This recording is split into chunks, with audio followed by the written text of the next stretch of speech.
رده أولا ثم أخذه آخرا، فقال إنه كان رجلا صالحا، فلما شم رائحة الخبز استشرفت إليه نفسه فرده، وكان صائما، فلما مضى وأيس منه أخذه. فقلت لسيدنا: ما الذي يذهب من القلب التعلق بالخلق؟ وكيف له بأن يقدر أن يرد ما استشرفت إليه نفسه مع احتياجه؟ ولا شك إن الأخلاق المحمودة محبوبة بالطبع، ولكنه يعجز عن ذلك. فقال رضي الله عنه: حتى يعلم إنه مصرف غير متصرف، فإنه لا يحصل له ما أراد. وأنشد هذين البيتين لأبي الدرداء وقال: ليس له من النظم سواهما،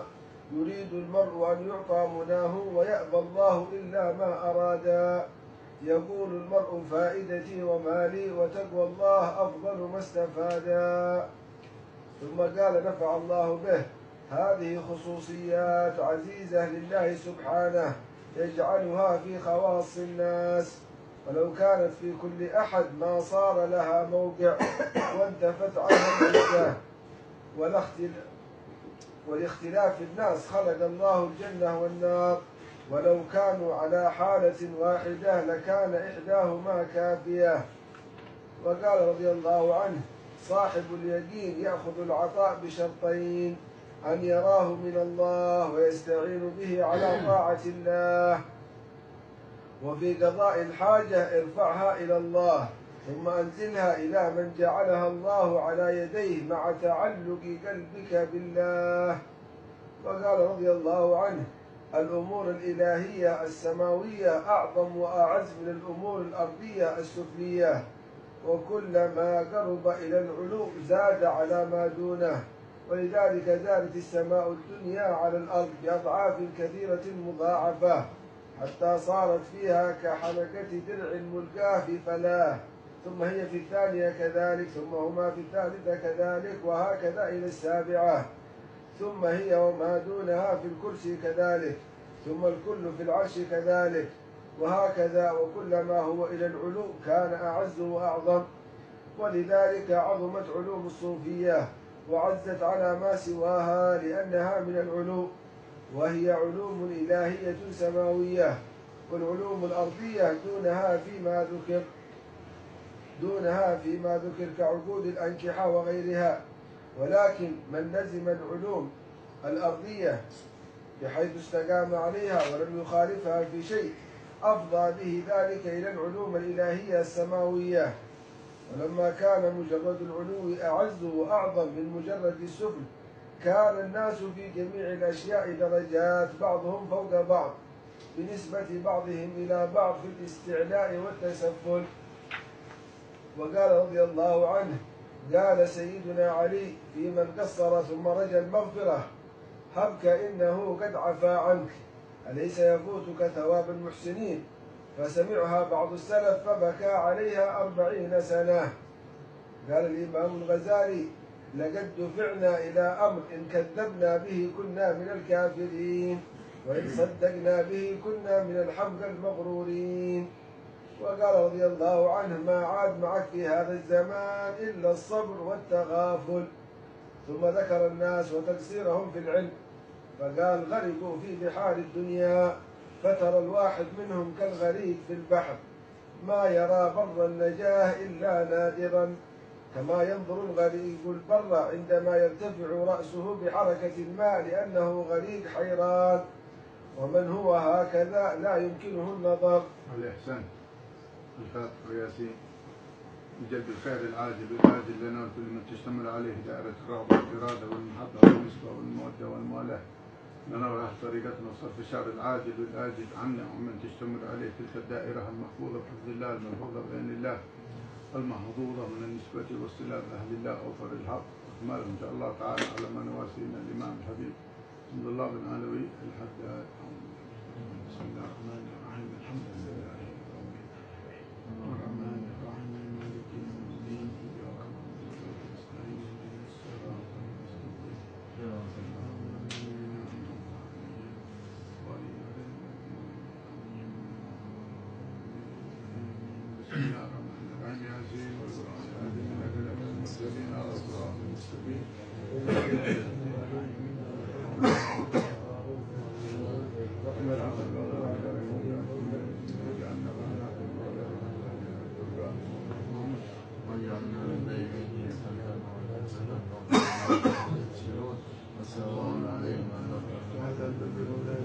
الذين آمنوا فهم لها مالكون وذللناها لهم فمنها ركوبهم ومنها يأكلون ومنعهم بالشر ولا يشكرون واتخذوا من دون الله آلهة لعلهم ينصرون لا يستطيعون نصرهم وهم لهم منصرون لا يحزنك قولهم ولا نعلم ما يسرون وما يعلنون أولم يروا الإنسان أنا خلقناه من نطفة فإذا هو خصيم مبين وضرب لنا مثلا ونسي خلقه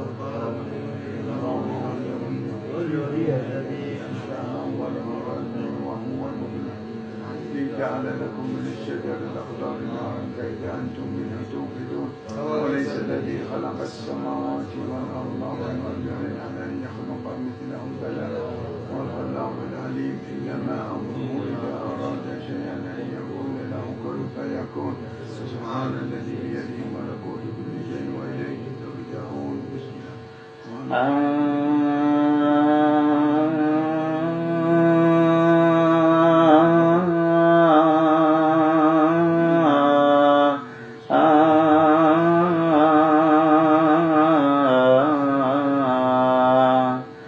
يا من يرى ما في الضمير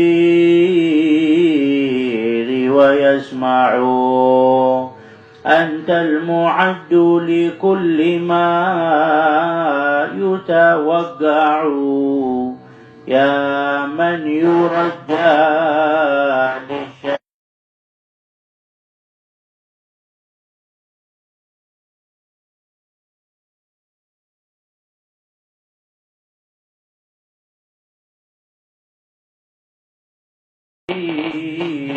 في قولكم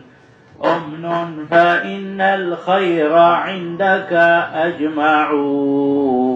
ما لي سوى قرعي لبابك حيلة ولئن رددت فأي باب أقرع ما لي سوى فقري إليك وسيلة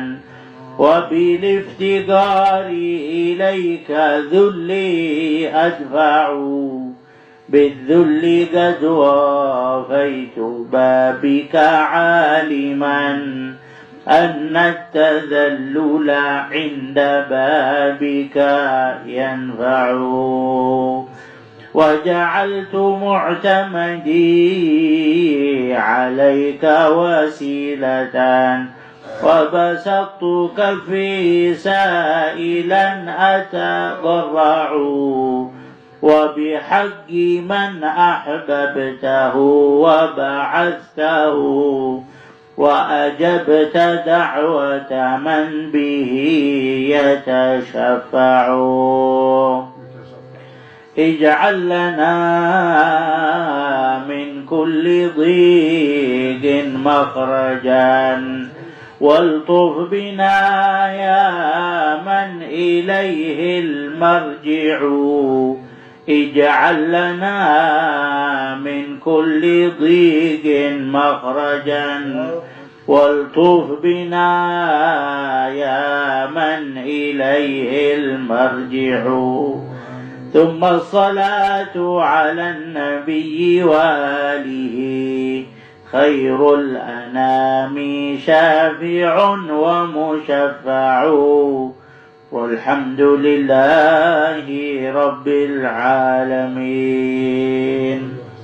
تقبل الله منا اللهم اجعل هذا الوجه الكريم نار نعيما بعد حضر رسول الله سيدنا محمد صلى الله عليه وعلى اله وصحبه وسلم الى جميع الانبياء والمرسلين صلوات ربي وسلامه عليهم اجمعين والى ساداتنا الخلفاء الراشدين سيدنا ابو بكر وعمر وعثمان وعلي وبقية العشرة المبشرة بالجنة وإلى أزواج أمهات المؤمنين ومنها خديجة الكبرى عائشة الله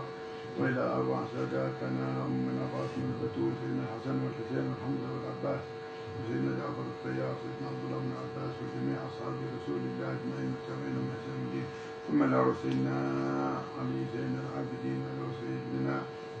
المهدي الله محمد بن عيسى إلى سيدنا السادة الأعظم المسؤولين المقدم محمد بن علي العلوي وأصولهم وفروعهم وجميع ساداتنا آل أبي علوي وأصولهم وفروعهم ثم إلى صاحب الحضرة والمقام الحبيب عبد الله بن علي بن محمد الحداد وأصوله وفروعه ومشايخ تلامذته وإلى أرواح والدينا ووالديكم المحترمين هذه الأماكن الشريفة أن الله يغفر لهم ويرحمهم وعلي درجات من الجنة ينفعنا بهم أنوار الأسرار وبركاتهم علوم في الدارين وأن الله يعطينا إياهم كل خير ويكفينا من كل شر وأن الله يقبلنا على ما فينا يجوز عنا كل حاجاتنا ويجعل المراد فينا خير وأن الله سبحانه وتعالى يفتح علينا وعليكم وعلى أولادنا وأزواجنا وأحبابنا والسامعين والحاضرين والعارفين بالله فقينا في الدين يعلمنا التأويل ويجعلنا وإياكم من العلماء العاملين المنتفين الأثار سيد المرسلين أن الله يرفع الوباء والبلاء والقضاء وسائر المضلات الفتن ما ظهر منها وما بطن وأن الله سبحانه وتعالى يغفر الذنوب ويستمر ويكشف الكروب ويسهل لنا لكم كل مطلوب يصلح أمور المسلمين ويكفينا وإياكم شر الطاغين شر العالمين شر الحاسدين شر المعتدين شر المستكبرين شر الغاصبين